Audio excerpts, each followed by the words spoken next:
বিসময় আমার আন্তরিক অভিনন্দন গ্রহণ করুন। বোধ করি অভাবনীয় অবিশ্বাসের এক মহা তাণ্ডবতার হাওয়া বইছে যেন বিশ্বময়ে।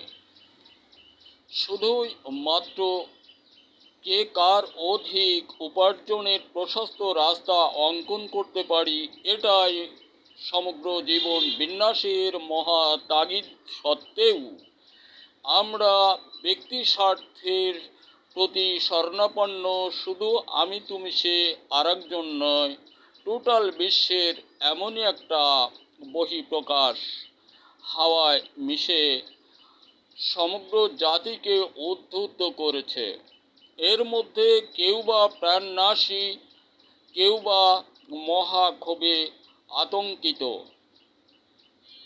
বন্ধুরা আমার, মনে পড়ে আমরা সকলেই আমাদেরকে সচেতনতার দ্বার প্রান্তে পৌঁছাতে বোধ করি যে কষ্ট বা সহানুভূতির অভাব বোধ করি, এটা নয়।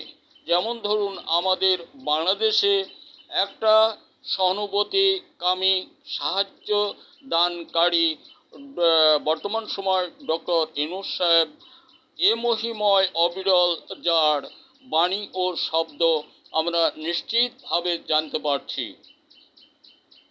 এবং এই দেশময় সংস্কারের যে কার্যক্রম তিনি চালিয়েছেন, আর এই সংস্কারের মাঝ দিয়ে আমরা যেটা যা বুঝতে পারছি, এটা জাতিগতভাবে আমাদের অনেক অনেক উন্নয়ন ও শান্তির বাণী বলে আমার কাছে ধারণা, আমি প্রকাশ করি।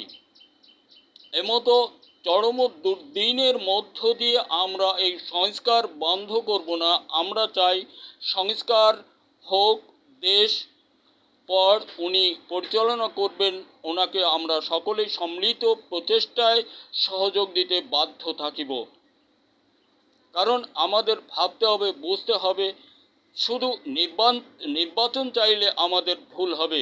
কারণ যত নির্বাচিত সরকার অতীত দিন থেকে আজকের দিন পর্যন্ত চলে গেছেন, ওনাদেরকে আমরা সকলেই কম বেশি চিনি, জানি, বুঝি। আমরা সকলেই যোগ সহযোগে ভোট প্রদান করেছিলাম একদিন, কে কী পেয়েছি প্রাণনাশ ছাড়া।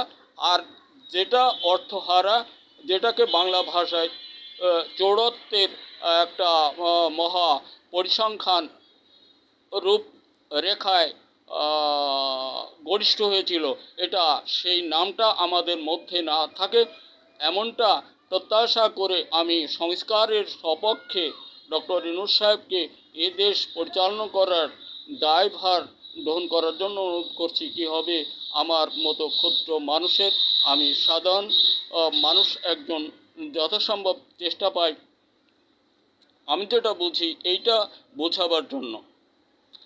সমগ্র দেশের ছেলেরা, তোমরা স্বরচিত লেখার মতো প্রযুক্তি গবেষণার দিকে আগাও। দেশময় কৃষক বন্ধু, আমরা আমাদের ফসল উৎপাদন হতে দূরে না যাই। সকলেরই কামনা সংস্কার চাই। অতঃপর সংস্কার শেষ অন্তের দেশটা উনি চালান, যতটা দিন উনি আল্লাহ ওনাকে হায়াতে বাঁচা রাখেন, অতদিনের জন্য ধন্যবাদ। দেখা হতে পারে আরেকটা ভিডিওতে।